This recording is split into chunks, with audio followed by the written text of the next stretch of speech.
Saya semalam menerima kiriman SMS.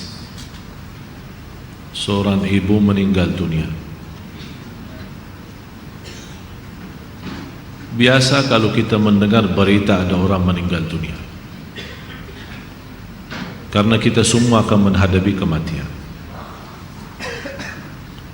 Tapi yang luar biasa, peristiwa yang terjadi saat dimakamkan. Anaknya menceritakan saat dimakamkan diantar ke kuburan, begitu mendekati kuburan tempat ibunya, malah semua jamaah yang ada di saat itu sangat terasa harumannya kuburan itu. Harum sekali, keluar semacam wangi yang luar biasa, sampai orang pada pandangannya kepada yang lain. Barangkali di antara jamaah yang membawa wangi-wangian yang bagus, tapi ternyata tidak, mengalir dari bawah keluar, sampai ada yang malah melihat asap-asapnya. Asap ini bukan asapnya kebakaran, tapi asapnya itu karena wangian dari masuk dari kuburan itu. Sampai dikuburkan, malah kata anaknya, begitu saya sendiri yang nurun memakamkan, mengkuburkan ibu saya, sampai saya dan tanah saya sendiri membawakan tanahnya menutupi kuburannya. Pulang ke rumah saya mandi dan mencuci tanah dengan sabun, tapi masih terasa tanah saya harumnya luar biasa, sampai tidak bisa kehilangan. 3 malam masih tersimpan harumnya itu. Saya bertanya lewat SMS, apa kelebihan ibu kamu? Dia bilang, ibu saya biasa, malah orang awam, bukan wanita yang apa gitu, awam-awam biasa. Tapi setahu saya, ibu tidak pernah tidur sebelum membaca surat Al-Mulk, Tabarakalladzi biyadihil mulk. Saya langsung menjawab, itulah yang Allah hantarkan kepada ibu kamu. Dan inilah berita gembira bagi kita semua, sesuai janjian Rasulullah sallallahu alaihi wasallam. 30 ayat syafa'at li sahibiha min azabil qabr. 30 ayat yang telah membawakan syafaat bagi orang diselamatkan dari siksa kubur. Dari situ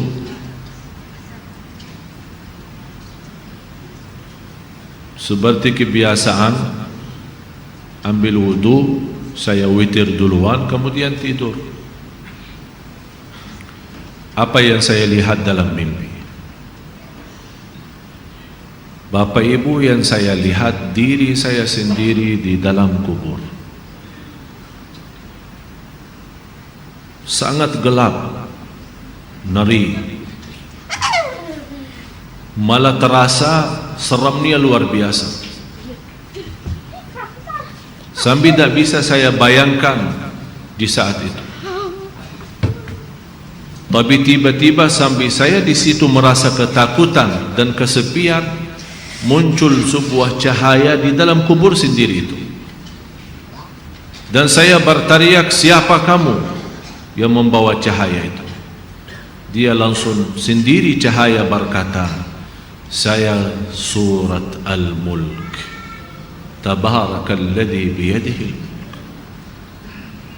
Saya sendiri di malam itu tidak sempat membaca. Saya bangun kaget, saya ambil wudhu lagi dan membaca surat Al-Mulk, baru saya tidur lagi.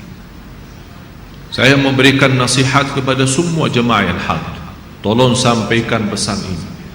Jangan tidur belum baca surat Tabarak, karena kita tidak tahu kapan saatnya menghadapi kematian.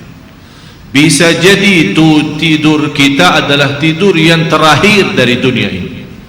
Mudah-mudahan dengan kita mengkhatamkan hari kita dengan membaca surat Al-Mulk, Allah ampuni segala dosa kita, dan Allah harumkan kuburan kita menjadi taman dari taman surga. Al-Mulk surah yang luar biasa dahsyat. Saya mohon, biarpun ibu-ibu sedang halangan tidak salat, tetap mau tidur, ambil air wudu dan baca surat Al-Mulk. Baca surat Al-Mulk. Siapapun kiainya, siapapun ustaznya, siapapun dokter yang melarang kita sebagai wanita membaca karena lagi halangan, saya sekarang berkata, ibu-ibu sedang halangan, baca surat Al-Mulk. Karena saat kematian tidak akan bisa membedakan kita lagi suci atau lagi halangan, mati-mati.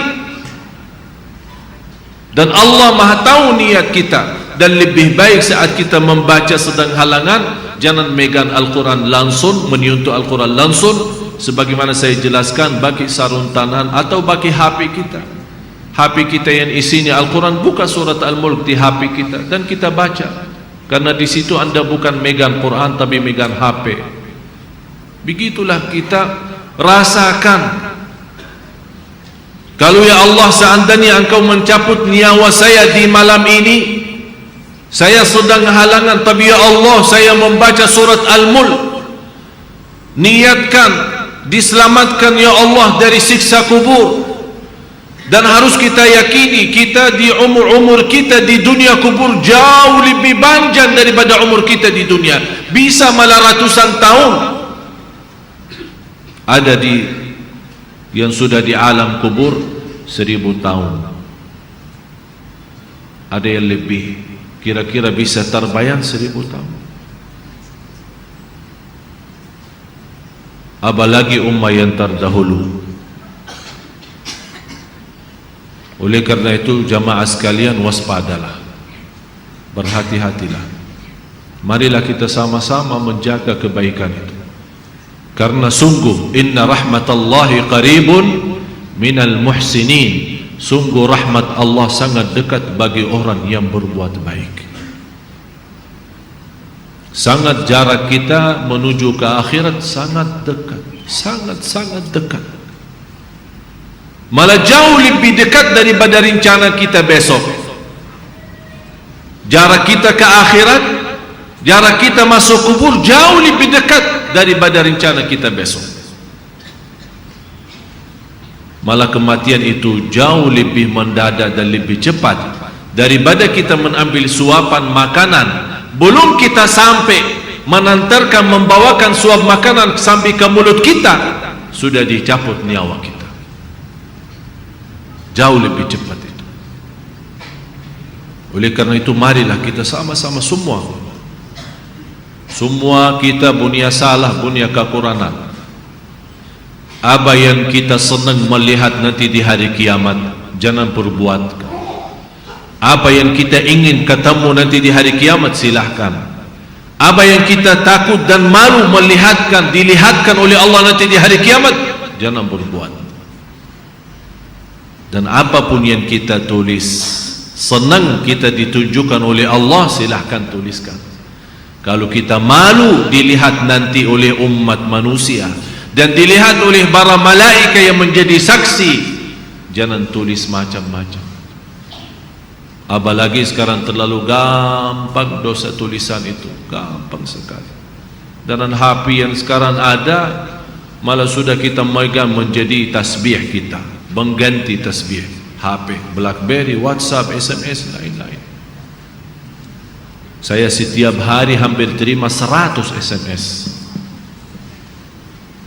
Ada yang bertanya, ada yang macam-macam. Dan hanya saya yang balas, ya Allah, doakan jangan menjadi titik tulisannya SMS ini menjadi beban nanti di hari kiamat. Ya Allah, ampunilah mereka semua. Itu yang saya doakan. Walaupun saya tidak balas berdoa, tapi Allah yang Maha tahu apa yang saya doakan untuk orang yang kirim SMS atau WhatsApp atau apa saja. Oleh karena itu jamaah sekalian, hati-hati. Bukan masalah sama saya, tapi masalah kita sama Allah. Selalu saya menyampaikan dan mengingatkan kembali, jangan lagi berkata saya tidak enak sama ustaz, saya tidak enak sama keluarga, saya tidak enak sama jamaah. Rubahkan kata itu, berkatalah saya tidak enak sama Allah, saya tidak enak sama Rasulullah sallallahu alaihi wasallam. Kalau memang kita ingin diselamatkan oleh Allah di akhirat, bagi saya dunia ini biar kita susah sepanjang hidup kita sampai mati susah, masih jauh lebih ringan susah dunia daripada nanti susah di akhirat. Harus menjadi tujuan kita akhirat, bukan dunia. Akan Allah datangkan dunia dan akhirat. Ya ayyuhalladzina amanu taqullaha wal tanzur nafsun ma qaddamat lighad wattaqullaha innallaha khabirun bima ta'malun. Orang beriman, bertakwalah kepada Allah dan lihat masing-masing apa yang kita bawa nanti untuk hari esok, hari kiamat. Bertakwalah kepada Allah dan jangan-jangan wala takunu kalladzina nasullah, jangan-jangan menjadi orang yang melupakan Allah, akan Allah lupakan kita. Kalau Allah lupa sama kita, na'udzubillah, berantakan, hancur, dunia akhirat hancur kalau Allah lupa sama kita. Maksudnya lupa Allah sama kita, artinya Allah tidak mau urus kita lagi, tidak mau bantu kita lagi, tidak menolong kita lagi, tidak mau perhatian kita lagi. Na'udzubillah. Kalau Allah tidak mau perhatikan kita, siapa lagi yang mau perhatikan kita? Kita semua tidak punya Allah yang maha adil selain Allah, tidak punya Tuhan yang maha kasih sayang selain Allah, tidak punya Tuhan yang maha mengampun selain Allah. Biarpun dosa kita sepenuh bumi, tapi kita datang kepada Allah dengan ikhlas dan yakin diampuni dosa kita, dan kita berbuat kebaikan semampu kita, akan Allah ampuni dosa kita semua, biarpun dosa itu sepenuh bumi. Begitulah indahnya kasih sayangnya Allah. Mudah-mudahan semua yang hadir Allah bukakan hatinya, diberikan petunjuk kepada jalan yang benar, disucikan lahir batin, dikuatkan lahir batin agar senantiasa setiap hari meningkat iman, menaikkan takwa, menjadi orang yang berilmu dan beramal saleh, agar senantiasa setiap saat, setiap waktu kita mendapatkan karunia rahmat Allah, karena sungguh rahmat Allah sangat dekat bagi orang-orang yang berbuat baik. Al-Fatihah.